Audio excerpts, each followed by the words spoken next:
Older sister, abla. Older brother, ağabey. Mouth, ağız. Family, aile.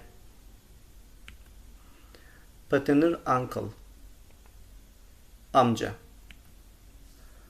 Mother tongue, ana dil. Key, anahtar. Kindergarten, anaokulu.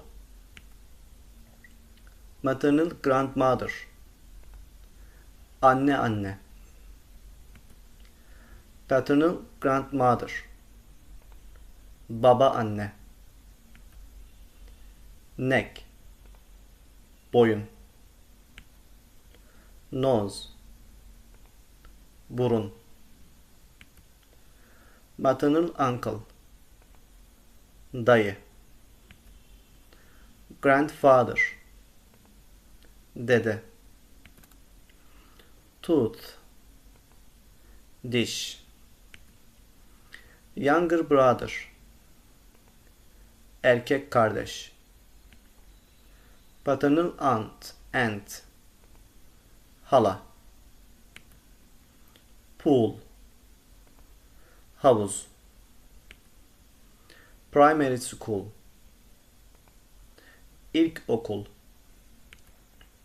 Wife, karı.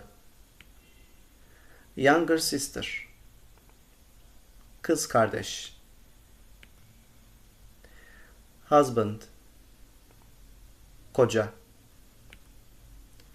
Arm, kol.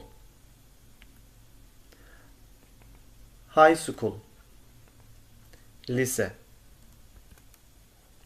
Coat, manto. Letter,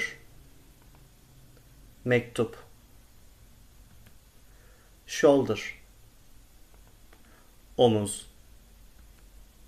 Middle school, ortaokul.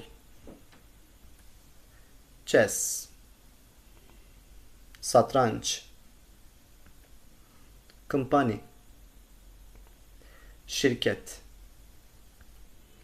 Break, teneffüs.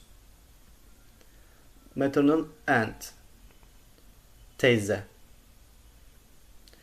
University, üniversite. Iron, ütü. Foreign language, yabancı dil. Naughty, yaramaz. Enjoyable, zevkli.